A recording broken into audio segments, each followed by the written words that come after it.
네, 오늘의 정치권 이슈 최창렬 용인대 특임교수, 이종훈 정치평론가 두 분과 이야기 나눠보겠습니다. 어서 오십시오. 안녕하세요. 안녕하세요. 자, 일단 오늘 오전 민주당이 전략공천 후보 추가로 발표했는데 눈에 띄는 곳이 안민석 의원 지역구인 오산입니다. 오산 지금 영입 인재인 차지호 교수를 공천을 했는데 안민석 의원 반발도 상당한 것 같거든요. 어떻게 보십니까? 네, 그렇습니다. 워낙 여기서 오래 정치를 좀 한 상태이기도 하고, 예, 또 본인도 친명계 아니겠습니까? 예, 그런데 이제 갑자기 내쳐지니까 좀 화들짝 놀란 게 아닌가 이런 생각이 좀 들고요. 예, 그런데 전략공천까지 감행을 한 것을 보면 이재명 대표가 어차피 지금 이제 물갈이에 나선 김에 이 친명계 내부에서도 지금 세대 교체를 시도하는 게 아닌가 그런 생각이 좀 듭니다. 그래서 구친명 대신에 신친명을 좀 영입을 해서 본인의 어떤 차기 대권 관련한 예. 준비를 오히려 더 해나가는 쪽으로 방향을 약간 조금 전환을 한 게 아닌가 이런 생각이 좀 듭니다. 예. 친명 중에서도 어떻게 보면은 조금 더 속아내기가 필요했던 부분에 대해서 조금 이렇게 안민석 의원이 컷오프되는 배경이 좀 있었다 이런 좀 배경이신 거죠? 네, 그러니까 친명계 내에서도 세대 교체를 좀 시도하고 있는 것으로 그렇게 어떻게 보입니다. 보셨습니까? 변재일 의원도 그 비슷한 상태예요. 변재일 의원도 예. 친문 또는 친명 예. 에 가까운 의원이었는데 네. 마찬가지거든요. 그러니까 다시 말씀드려서 친명이라고 다 공천받는 건 아니라는 거죠. 말하자면 그런 것들도 보여주고 싶었을 거예요. 아마 예. 이재명 대표로서는 워낙 지금 친명 비명 간의 친문 갈등이 이제 고조되고 있는 상황이니까.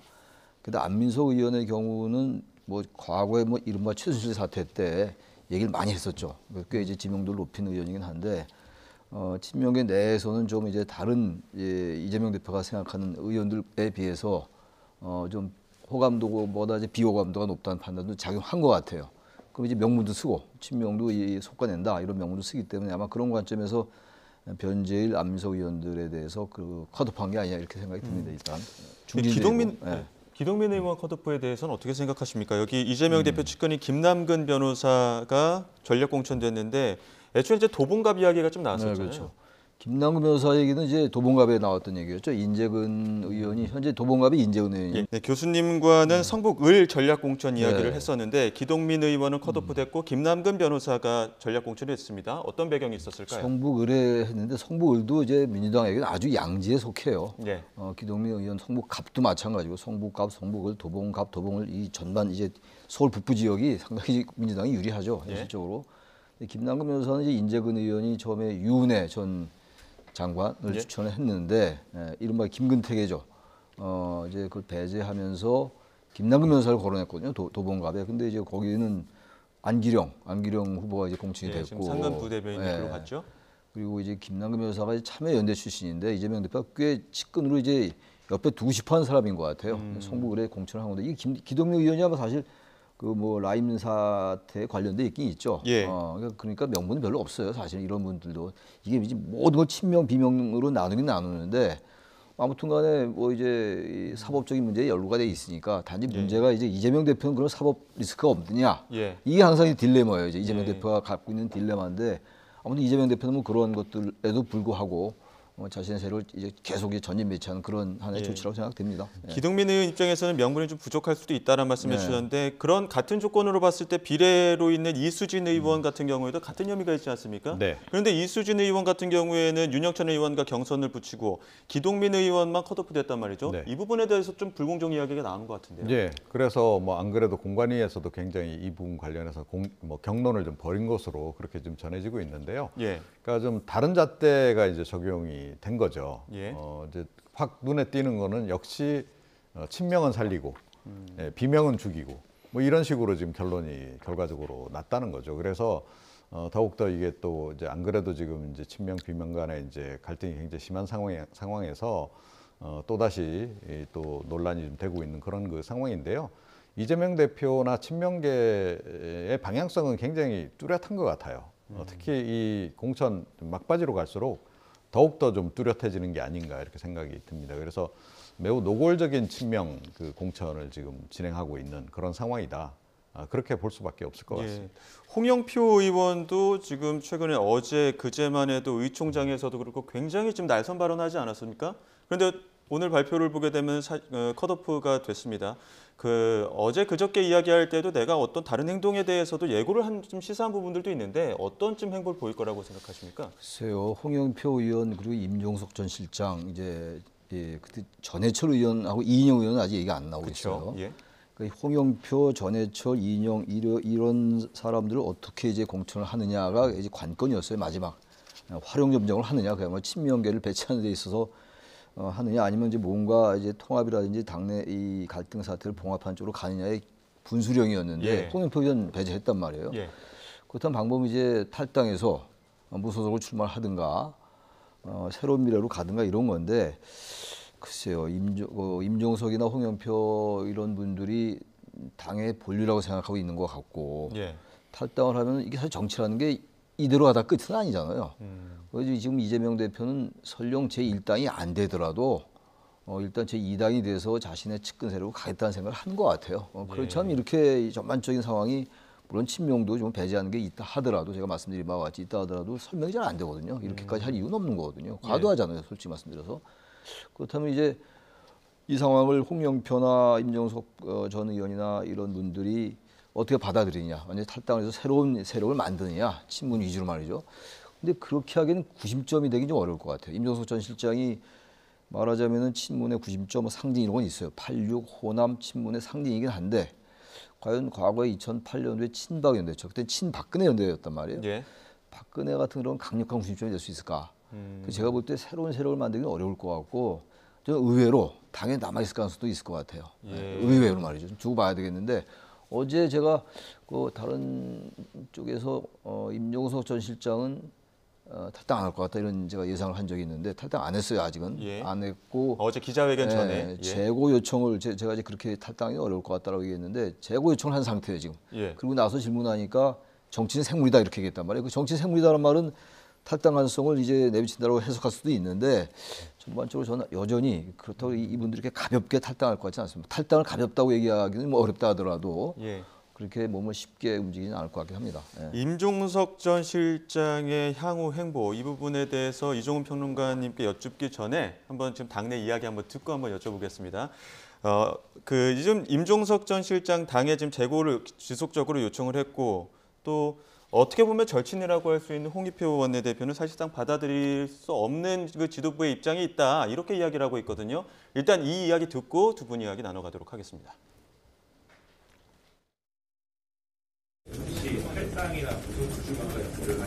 모두가 총선 승리를 바라지만 누구보다도 총선 승리를 바라는 것은 이재명 대표와 당 최고위원회가 아닐까요?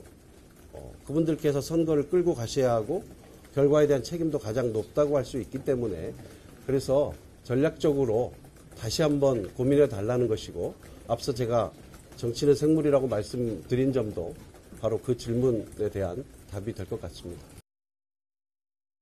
그런데 임 실장이 탈당은 하지 않을 것으로 전 알고 있습니다. 평생을 민주당에서 같이 했던 사람이기 때문에 저도 의사를 물어봤고, 그랬더니 본인도 탈당하지는 않겠다. 다만 이 과정과 프로세스는 밟겠다. 어쨌든 과정 자체가 그렇게 썩 매끄럽지 않았다는 건 분명한 것 같고, 그러나 당의 공식적인 결정이 난 상태고 이의제기는 했고 이의제기를 뭐 살펴볼 수 있겠지만 현재로서는 이의가 받아들일 가능성은 높지 않은 것 같다. 이게 제 생각입니다.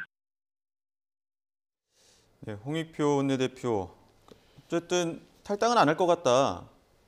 최 교수님도 탈당 안 할 것 같다라고 예측을 해주셨는데 탈당하지 않고 당 안에서 할 수 있는 게 어떤 게 있을까요? 뭐 다음을 이제 기약하는 거죠.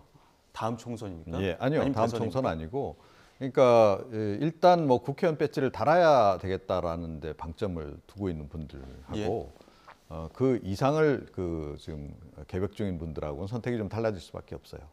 임종석 전 실장 같은 경우에는 예를 들어서 다음번 서울시장 선거도 좀 있고요. 그러니까 뭐 서울시장 굉장히 하고 싶어 하잖아요, 그죠?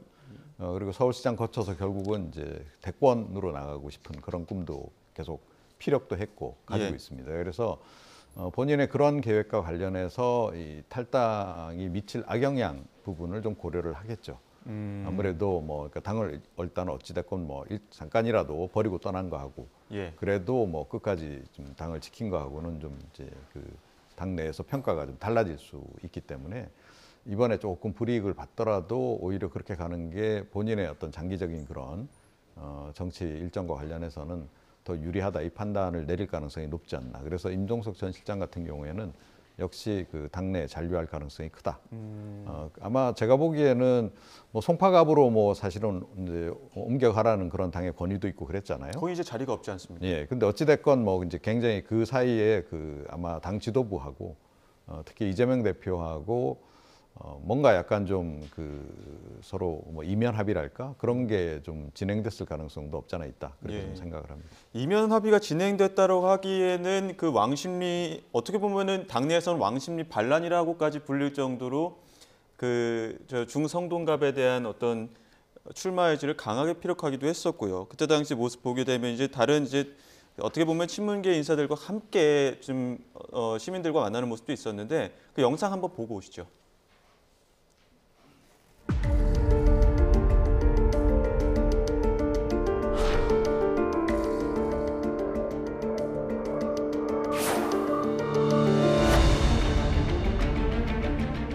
단결과 단합을 이곳 상동으로부터 이뤄내라 라고 하는 마지막에 간절한 마음을 이렇게 이야기를 하고 있습니다. 성동에 말뚝 박았습니까?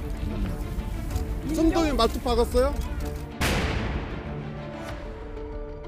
아니 당신들은 말이야 윤석열 정권에 싸움 한번 제대로 안 한 사람들이 다 나와가지고 뭐 민주당 얘기하고 있어. 당신이 상대의 무장들 했던 사람들이면 그런데 당신들이 지금까지 싸움을 제대로 한 적 있냐고. 굉장히 강하게 항의하는 모습도 있었습니다. 어떻게 보셨습니까?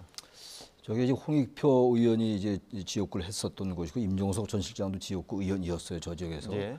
근데 문제가 이제 앞으로 저 지역에서 저런 식으로 계속 분열이 계속된다면 탈당을 하지 않더라도 말이죠. 윤희숙 전 의원이 여기 이제 공천을 받았어요. 국민의힘에서 말이죠. 예. 근데 홍익표나 저기 임종석 전 실장의 그 세력이 있을 거예요, 분명히 저기에. 예. 저런 식으로 이제 자꾸 분열상에 노출되면 저는 선거가 국민의힘에 상당히 유리해질 수 있다. 저 지역은 아무래도 뭐 단정적으로 얘기하기는 뭐 합니다만 민주당이 좀 유리한 지역이에요. 제가 볼 때는 그동안에 여러 가지 이제 의원들을 보면 말이죠. 그런데 저렇게 계속 분열상에 노출되면은 저건 어려워지는 선거란 말이죠. 민주당 쪽에. 제가 볼 땐 저 부분은 홍영표 의원도 그렇고 임종석 전 실장도 그렇고 뭔가 분명히 당에다 강력한 항의를 하는 거예요. 하면서 오히려 저런 부분들이 오히려 탈당의 가능성을 낮추는 하나의 논거가 될 수가 있겠죠. 예. 만약 탈당한다면 저렇게 할 이유가 없죠. 굳이 탈당하면 되는 거죠. 예. 강력하게 항의하고 비난하고 이제 탈당하면 되는 건데 그렇지 않기 때문에 제가 탈당할 수 낫다고 어제도 말씀을 다른 데서 드렸고 이제 그런데 아무튼간에 문제는 겁니다. 저는 이면합의의 가능성이 그렇게 높지는 않을 것 같아요. 뭐 알 수는 없습니다만 이재명 대표가 이제 제1당이 안 되더라도 이렇게 민주당이 지더라도 이재명 좀 이기겠다라는 생각을 갖고 있는 것 같긴 해요. 예. 그래야지 설명이 된다면 논리적으로 전반적인 이 상황 자체가.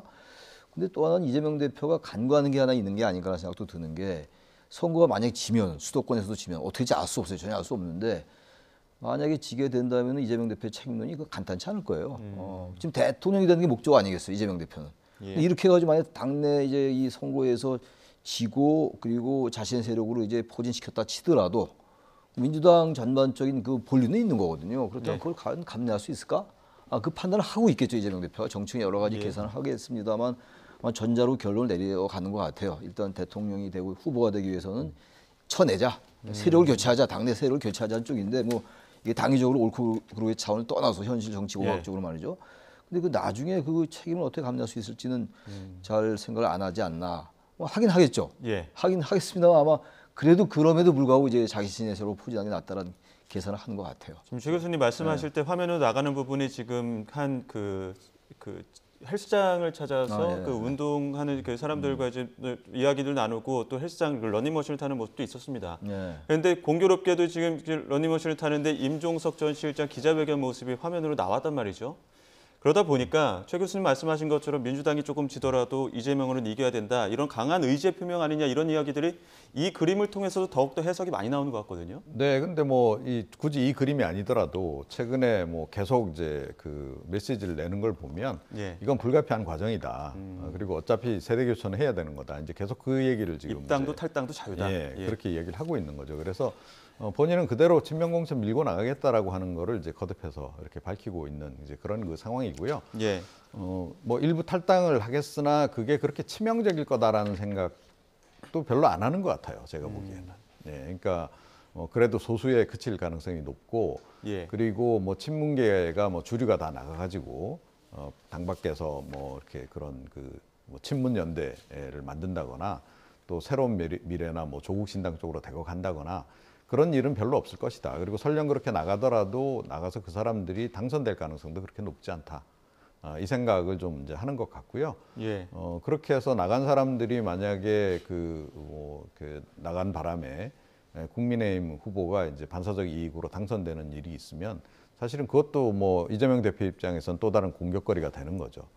이제 그런 점이 있습니다. 그래서 그냥 뭐 이대로 지금 끝까지 갈 가능성이 지금 현재로서는 굉장히 높고, 예. 제가 보건대 친문 쪽에서 나갈 사람들이 그렇게 많지는 않다. 저는 그렇게 생각을 합니다. 예. 자, 국민의힘 이야기도 좀 돌아보겠습니다. 어제 국민의힘 공관위도 26곳 경선 결과를 발표를 했습니다. 주호영 의원, 김기현 전 대표 등 주류 현역 의원 공천이 확정된 반면에 용산 인사들의 패배도 눈에 띄었는데요. 오늘 아침 한동훈 위원장 출근길에 입장을 밝혔습니다. 들어보시죠.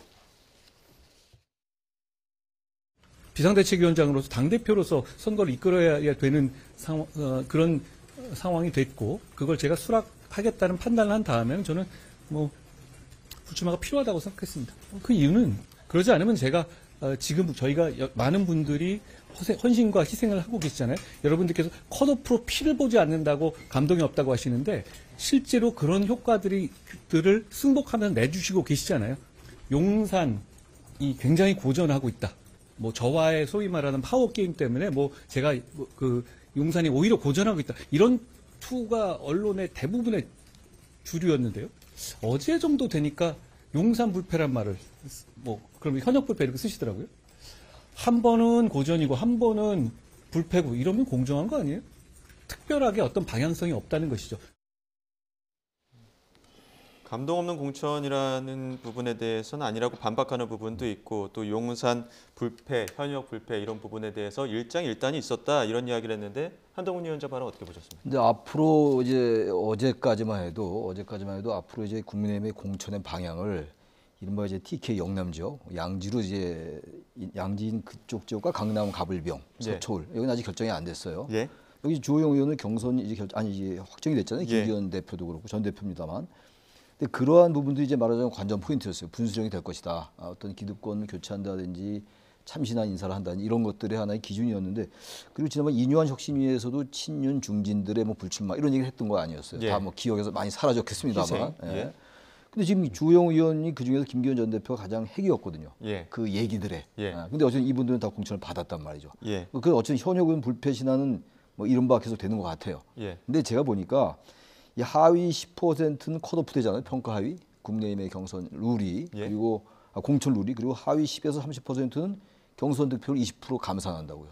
그리고 또 하나가 동일적으로 3선 이상은 15% 감산. 그럼 주호영 의원 같은 경우는 하위 10에서 30%는 아니니까 득표를 20% 감산은 안 되겠습니다만 동일적으로 3선 이상이니까 15% 감산이 될 거라고요. 예. 그럼에도 불구하고 저는 이 신인들이 여기 경선에서 이길 수 있는 상황이 아니에요. 이 룰 자체가. 룰의 틀 자체가 말이죠. 예. 조영 의원이 그야말로 시스템 공천이라 하더라도 김기현 전 대표 이런 분들이 공천될 수밖에 없는 구조예요. 예. 근데 어쨌든 간에 뭐 이분들이 꼭 잘못해서가 아니라 특정 양지 지역에서 3선, 4선 이상은 교체라. 이게 말하면 기득권 교체거든요. 예. 그게 이제 우리나라 선거에 되게 녹아있는 정신들이란 말이죠. 근데 그런 부분이 일단 잘 보이지 않아요. 그리고 행정관 출신들이 많이 탈락을 했어요. 용산 예. 출신들이. 또 약진도 많이 했고. 이걸 일률적으로 완전히 용산이 실패. 아까 그 한동훈 위원장 말이 일리가 있어요. 용산 출신들이 완전히 약진했다라고 평가하기 좀 어렵고, 그렇다고 완전히 실패했다라고 보기도 어려워요. 그러니까 지금 딱이 지금 국민의힘의 공천에 대해서는 딱이 이게 대단히 크게 잘못됐다고 말하기가 애매한 상황이에요. 예. 그러나 전반적인 그 분위기는 어쨌든 뭔가 기득권을 바꾸고 참신성이 있는 인사를 하는 것 같지는 않다. 그럼 이게 공천 잡음이나 뭐 갈등이나 파동 이런 걸로 연결되는 건 아닌 거죠. 그게 확실한 지금 분위기가 잡히는 건데 아마 그래서 현재까지는 어쨌든 간에 앞으로도 뭐 크게 그런 잡음이 안 날 것 같은데 지금 국민의힘은 아무튼 조용하고 감동이 없긴 없는데 이런 분들 교체하지 않으니까 예. 분명한 건 잡음은 덜한 건 사실이다. 그렇게 평가할 수 있습니다. 그 영남 현역 중에는 이제 초선 3명만 탈락하고 거기에 장해찬 전 청년 최고위도 들어갔단 말이죠. 이 부분에 대해서는 영남권 그 초선 3명이 빠진 자리 이 부분에 대해서 경쟁력이 있다고 보십니까? 뭐 두고 봐야죠. 그 뭐 선거라고 하는 건 상대적인 거기 때문에 예. 그리고 이제 어찌 됐건 뭐 선거 투표일이 임박했을 때의 그 구도가 이번 같은 경우에는 결정적으로 작용할 가능성이 크기 때문에 뭐 인물보다는 이제 그런 변수도 이제 함께 고려를 좀 해야 된다. 그래서 아직까지는 좀 더 이제 우리가 더 지켜봐야 되는 이제 그런 상황인데요. 뭐 한동훈 위원장은 마치 뚜렷한 방향성이 없이 예. 뭐 이렇게 공천이 진행된 것처럼 얘기하는데 제가 보기엔 매우 뚜렷한 방향성을 갖고 진행을 지켜왔다. 네, 그렇게 좀 생각을 합니다. 어떤 말입니까? 그러니까 초반에는 친윤 공천 거의 안 했죠. 예. 그리고 하더라도 좀 논란이 적은 지역만 이제 주로 이렇게 하는 그런 방식을 택했습니다. 그리고 논란이 되는 지역은 최대한 뒤로 밀었고 예. 그야말로 친윤 그 가운데서 이른바 찐윤들이 포진된 지역의 공천은 최대한 뒤로 늦춘 거 아니에요. 그렇죠? 예. 경선도 뒤로 늦추고 그리고 이제 최근 와서야 이제 그 결과를 이제 발표를 하고 있는데 좀 후반부로 가면 갈수록 뭐 민주당 쪽도 마찬가지인데 이쪽도 마찬가지다. 찐윤 공천이 점점 이제 그 수면 위로 좀 올라오는 그래서 좀 더 색채가 좀 더 강해지고 있는 그런 거는 추세적으로 분명히 지금 보이고 있다라는 거예요. 그래서 그리고 친윤도 친윤 나름입니다. 예. 그러니까 찐윤과 그냥 친윤이 좀 차이가 있는 거고요. 그리고 이제 뭐 비서관급과 이제 행정관급이 좀 차이가 있는 거고 이제 그런 거죠. 윤석열 대통령이나 뭐 이른바 윤핵관 중심으로 한 친윤계 핵심의 입장은 결국 충성도에 따라서 분류를 하는 거 아니겠어요? 예. 충성도에서 떨어지거나 인연이 별로 없는 사람들은 사실은 뭐 굳이 이렇게 챙길 필요는 없는 거예요.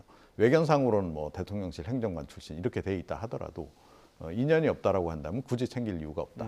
반면에 그러면 현역 의원들이라 그래서 그러면 다 반윤이냐 내지는 비윤이냐. 국민의힘의 비윤 의원 몇 명 됩니까? 거의 없어요.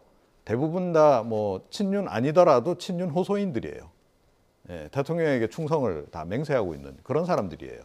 자 그러면 친윤 호소인 현역 국회의원과 또 상대적으로 좀 연고 내지 인연이 적은 그 대통령실의 행정관 가운데서 어느 쪽을 택하는 게 더 유리할까요? 예. 그러니까 특히 이번 같은 경우에는 뭐 쌍특검 재의결 부분도 있고 예. 또 일부 또 탈당해가지고 또 현역들이 개혁신당 쪽으로 가면 또 안 되고 하는 부분까지 있으니까 뭐 이런 경우에는 거의 뭐 그냥 현역을 잔류시키는 쪽으로 그냥 선택을 하고 만 거죠. 그래서 이거를 친윤 공천을 하지 않았다라고 규정 지을 수는 없다. 친윤 공천 결국 다 한 거고 친윤 공천을 하되 그야말로 찐윤들 공천 같은 경우에는 지금 막판으로 뒤로 밀어서 지금 다 하고 있다.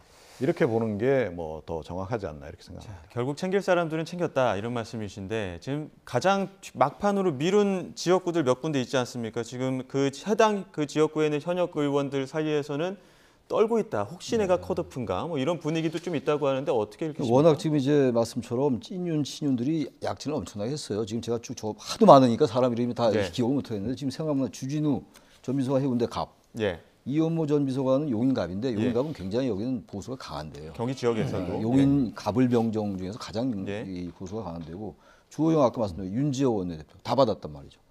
장동혁 사무총장, 김기현 전 대표 거의 다 보니까 이 상당히 윤석열 대통령에 대해서 우호적인 발언을 하는 이 의원들은 거의 다 됐다고요.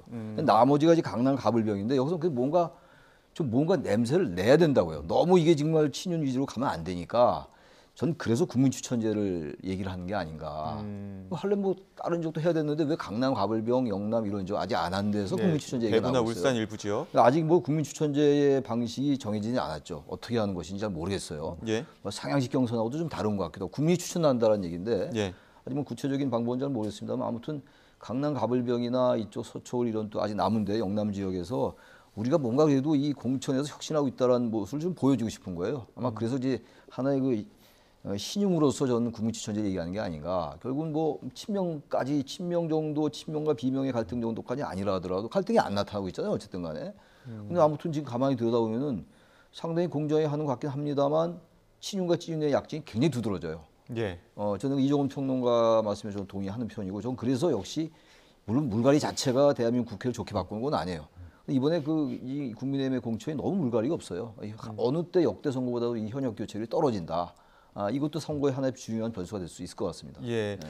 오늘 이제 오후에 앞서 속보로도 전해드렸습니다. 선거구획정안도 표결이 이루어지고 그와 함께 쌍특검법도 재표결이 이루어진다는 거 아닙니까? 이 부분에 대해서 혹시 관전 포인트라고 해야 될까요? 어떤 게 있을까요? 뭐 가장 이제 큰 관전 포인트는 쌍특검법 관련해서 국민의힘에서 얼마나 반란표가 많이 나올까 이게 되겠죠. 그래서 예. 재의결 투표에서 이제 이게 뭐 가결로 결정이 되느냐 아니면 부결로 처리되느냐 이게 이제 뭐 관심사라 이렇게 이제 봐야 되고요. 혹시 국민의힘 쪽에서 반란표가 나오면 과연 몇 표 정도나 나올까? 예. 이것도 또 다른 관전 포인트가 아닐까 이렇게 생각을 합니다. 지금 뭐 민주당에서 워낙 그 공천 갈등이 있다 보니까 민주당의 이탈표에 대해서도 좀 주목하는 부분도 있는 것 같더라고요. 이게 상황이 좀 바뀐 게 예. 국민의힘이 이제 이 쌍특검 표결을 좀 이후에 이제 공천하려 했단 말이에요. 이탈표를 걱정해서. 근데 국민의힘보다 민주당이 지금 이 속된 말로 난리가 났어요. 난리가 나가지고 지금 오히려 이 쌍특검에서 민주당 이탈표 나오기를 걱정하게 생겼기 때문에 오히려 쌍특검 표결을 늦추지 않은 쪽이 민주당 쪽에서 나왔다고요. 예. 그러니까 이게 상황이 자꾸 바뀌니까 그래서 민주당의 지금 공천 갈등이 전 계속 될 것 같은데 민주당은 아마 이제 이 부분 때문에 쌍특검 표결에 대해서도 좀 다른 얘기가 나오고 있는 거예요. 지금 민주당이 원래 국민의힘에서 나왔던 얘기인데 이게 민주당에서 얘기가 나오고 있단 말이죠. 근데 앞으로 이제 공천은 끝나긴 끝날 거 아닙니까? 근데 문제는 비례대표 공천이 남았다고요. 비례대표 공천은요. 후보 등록 당일날도만 바뀌어요. 심하게 말씀드리면. 그럼 이게 비례대표 공천에서 상당한 자본이 날 가능성이 있거든요. 그래서 이번 선거는 이래저래 어쨌든 간에 공천에서 시작해서 공천에서 끝나는 선거가 돼야 되는 것 같은데 그렇게 해서는 안 되는 거죠. 쟁점이 지금 우리나라에 얼마나 많습니까? 그 쟁점이 다 묻혀버렸어요. 정권 심판론에 대한 쟁점은 다 묻혔고 많이 있었잖아요. 굳이 나열하지 않더라도. 근데 그거 다 없어지고 이제 공천 국민이 끝나고 이제 새로운 쟁점이 나올 것 같았는데 비례대표가 또 있단 말이죠. 비례대표라고 이게 조용히 가겠냐고요. 지금 국민의힘도 그렇고 민주당도 그렇고. 이건 국민으로서는 대단히 불행한 일이다라고 생각합니다. 여전히 갈등 요소가 너무 많이 남아있다 이런 이야기까지 해주셨습니다. 지금까지 최창렬 용인대 교수, 이종훈 정치평론가 두 분과 이야기 나눴습니다. 오늘 말씀 고맙습니다. 네, 고맙습니다.